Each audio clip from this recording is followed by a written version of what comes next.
creepy, funny, and sad for this country.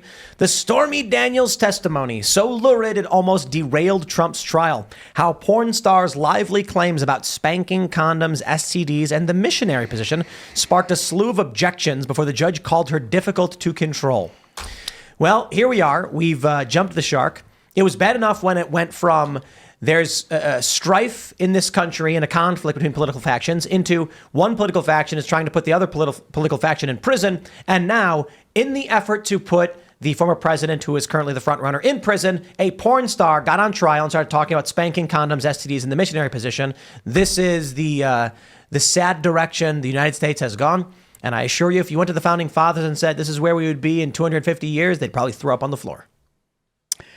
I don't think they'd throw up on the floor because of the behavior of the because of the president or the insults, at least. But you know, they were calling each other hermaphrodites and stuff like that. The idea that I just feel like they wouldn't have put Stormy Daniels on the stand. They're like, look, you're a woman of loose morals. Like, you're not going to help anybody's case. I imagine if there would have been a whole lot more hushing around that time, you know, with those kind of behaviors. Well, that list of terms there that was supposed to be super lurid is pretty common for sexual coitus conversations. I don't think there's anything that lurid in that. I mean, maybe there's more in the testimony I haven't heard. Did that say spank Trump with a roll-up newspaper?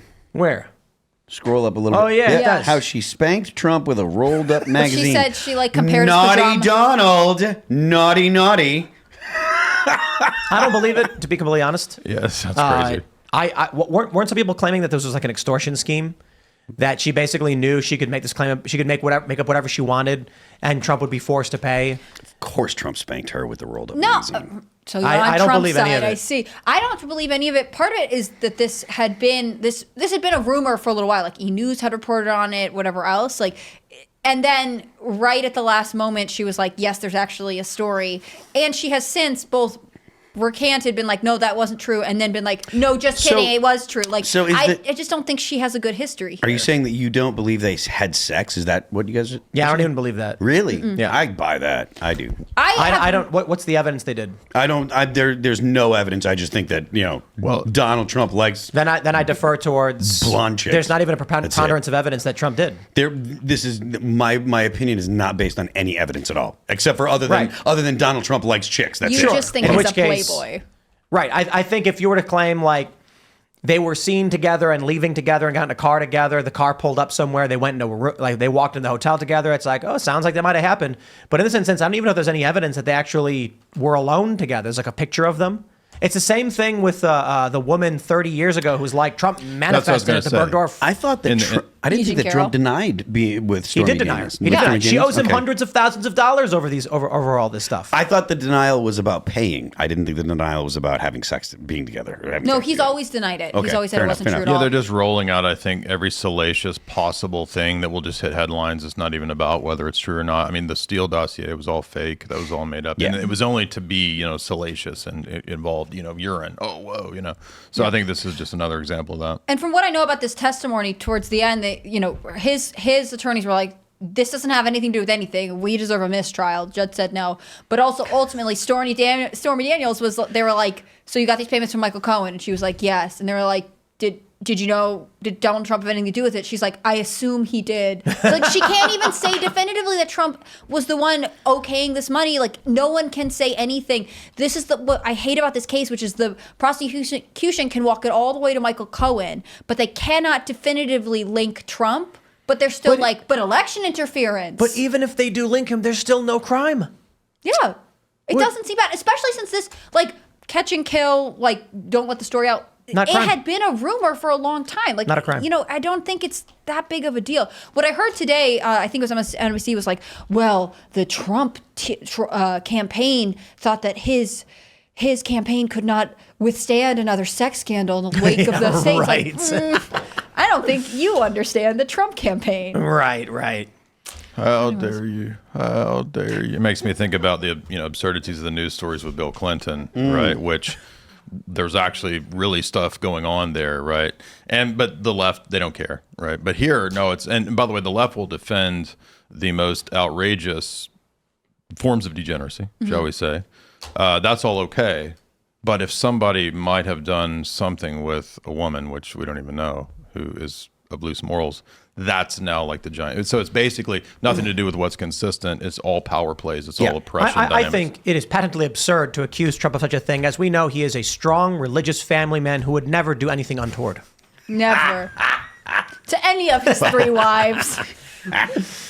Yeah. Look, I don't think that Trump is necessarily a saint all the time, but because she has been so ridiculous with her story going back and forth, it does not make me believe this. You know, it doesn't make me think that they had an affair. I think always this was sort of a payday for her, especially because she came after a different model who had also been like, I also had an affair. And then Stormy Daniels was like, me too, as it turns out. That's another thing. I never thought of it as like an affair. I thought they were just like they just had sex. Like I thought it was more I thought it was more like, you know, she was an adult performer, and he was like, you know, how much do you get for an adult performance? Would you do an adult performance with me? That's what my impression was. I don't know that it was a deeply romantic accusation that Stormy Daniels made, but the idea is that he didn't pay her for it. She is saying they just had sex on multiple occasions. I think this with Stormy Daniels kind of exposes what's really going on. They're trying to use this opportunity to make up things that can't be disproven to embarrass and insult Trump. Yeah. She's saying things like, it was brief and I didn't even know what's happening and here's how my leg was, just trying to attack the integrity of Trump. Also, by the way, I'm going from memory here, I might not be remembering perfectly, but wasn't she connected to the Nexium cult? And the Nexium cult had they were getting money from the Dems, I'm pretty sure. I don't know anything about that. that. Was the other blonde girl. Well, isn't she branded? Or am I mixing her up with I think you're mixing her up with someone else. Okay. That like actress. I think, okay, so when I was driving over, NPR was reporting on this, they had clips from the trial of Stormy Daniels. They're quoting her saying like, oh, you know, I was sober, but when we had this encounter, I blacked out and da-da-da. Like what I think they're trying to do is continue this narrative that he is like some terrible monster who abuses women, building off these like allegations that E. Jean Carroll brought forward, which are also ridiculous, to continue this narrative of like he is a dangerous predator and you cannot have him anywhere near the White House because all of these cases are starting to fall apart. Again, like I said, it's very hard for me to get past the fact that she owes Trump money. She has confessed to it and then recanted. Like I just don't think she is a credible witness. So this is interesting to say. The defense saw their moment after lunch asking the judge for a mistrial on the grounds that her testimony had raised all sorts of extra questions in the jurors' minds. Quote, this is the kind of testimony that makes it impossible to come back from, said defense lawyer Todd Blanche. How can we come back from this in a way that's fair to President Trump? There was no need for her to mention that Trump did not wear a condom other than to inflame the jury. Merchan ruled there was no mistrial, but the defense did have a point, he added. There were several things that would have been better left unsaid, he said. In fact, he added that he had raised his own objection when the defense had failed to intervene. In fairness to the prosecution, I think the witness was a little difficult to control, he said. That might be the only thing that he and Trump, who has been a disgruntled defendant from day one, would ever agree on. I think Stormy, they're saying it's going to take, what, like another 2 weeks to conclude the prosecution's case? And then we have to go through defense arguments. And in which they have not once shown what the crime is or done anything other than waste Trump's time and try to embarrass him. Right. Yeah, I'm not sure what the actual, like, this is for sexual assault? No. It's for falsifying business documents. In furtherance of a crime they've not outlined. And they don't have to, apparently. They've claimed it's election interference, but a New York state election law has jurisdiction only over state elections, nothing federal. So they're contorting this in a way that makes literally no sense. I think the goal is they want Trump's... I think they may just think the longer Trump's name is in the news in court for a crime related to sex, the more it makes him look bad. Right. I don't know that it's doing anything, to be completely honest. I don't think so at all, to be honest. I think at this point, people would vote for a ham sandwich over Joe Biden. Yeah. And that's something Democrats are in trouble with. All Trump's got to do is come out and just say, it was the best spanking ever. It was a great spanking. I'm going to make spanking great again. And it's over. Like he just... The spanking was good. It was the best ever. Crazy Joe. She was very satisfied, so I didn't have to pay her.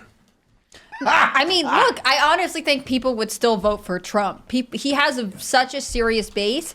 And furthermore, Biden is so bad at being president that even if Trump did cheat on one of his wives with this Stormy Daniels or whatever, you know, I think Biden people would forgive that for him. Biden is bad at existing and he makes everyone's life difficult. Yeah. This happened a long time ago. I don't even believe it happened. And also, please don't put Biden back in the White House. I think everyone, even people who are on the fence, like this isn't something that's going to convert him, which is why her testimony that like implying there was some sort of power issue is what they're trying to do to scare female voters into supporting her. It would be cool if you were right or if I agreed with you, but I really don't think that. Of course you agree with me. You always agree with me. I don't. Because, and the reason I don't agree with you is because I don't agree with you that Biden is so vulnerable, I guess is the thing. Because of the Democrats' ballot collection and organization and groundwork. I really think 2020 gave the Democrats, like they set it up so that way the ballot harvesting procedure was something that they capitalized on, and I think that they've really got the lock on that. And I think that that's the thing that the Republicans have to worry about. It's not so much about whether or not people like Donald Trump or Joe Biden more. It's whether or not they're going to be able to collect the votes. Right, getting the paper in the basket, so to speak. I think at this point, or I should say, I think it's fair to say that you walk up to a random person and you ask them honestly, if it came down to it, you have two presidents, one who's going to get you paid but is a dick, and one who is a moron and won't get you paid. We know what they're going to say. If you go to the average person and ask them, what do you care more about? A president with good demeanor and honor and integrity, or a president who might be the worst human being who craps all over the floor, but he puts $100 in your pocket? Done. It's the economy, stupid. And we can take that one step further. That was, who was it, Carville, who said that? Mm-hmm. It's no. Was it Carville? It's the economy, stupid? I think it was Carville, yeah. James Carville. Like it kind of wasn't, but maybe it was. Was he referring to somebody else? Google it right now. Yeah, it's the economy, stupid. I kind of feel like you can take it one step further and it's just greed. And I think some people they think of greed in the worst James possible. Carville, 92. He did say it. Okay. Yep. People think of the word greed in the worst possible terms. I'm saying the desire to improve one's personal life, the lives of their family, and the lives of their friends. And that means if Donald Trump comes out and says, John Smith, he's 36, he lives in Dubuque, Iowa, we're going to send you $1 million. That guy's like, I'm voting for Trump. That's it. That's called rational choice theory, and Rand Corporation studied that to make that their selling point in the Cold War. That what sometimes is called greed is just rational self-interest. Right. So absolutely. Yeah, I think if I say greed, but there's varying degrees. I would say that like the extreme version of greed is someone to the detriment of everyone around them, siphons away resources, watching someone starve or something like that. But for the most part, rational self-interest is a good way to put it. So this is why Joe Biden is paying off student loan debt illegally in violation of basically every branch, all other branch of government. He's bribing these voters. And you know what I think Biden's doing with this? He's canceling, he's doing it slowly. He didn't just do a blanket, okay, we've just forgiven all debt. He's doing it slowly. Okay, now the Art Institute is canceled. Why? What they're hoping for is come November 4th, the Democrats are going to say, look, Biden's already canceled 30% of debt. I know you've got debt. If he doesn't win, they're not going to cancel your debt. You could get $40,000 today if you simply vote for Joe Biden. Enter our sweepstakes called Vote Democrat, and maybe you could be a lucky winner. That's what they're doing.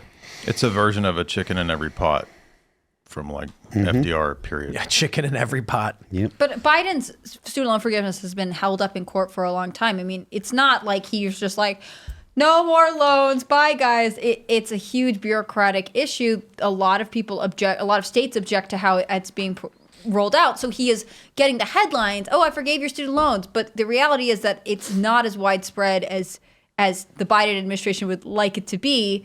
And on top of that, there's reports out that 18 to 24-year-olds have higher credit card debt than generations or the same age group in years previously. Like the weight of the economic burden that I feel like the Biden administration has inflicted on the people is sort of inescapable. He's not going to be able to forgive enough loans and actually see the loans forgiven before the election to make that compelling enough for everybody, I think. Thanks for watching this clip from the Timcast IRL podcast. Hang out with us live Monday through Friday at 8 p.m. and become a member over at timcast.com for uncensored, members-only shows exclusive. Thanks for hanging out, and we'll see you all next time.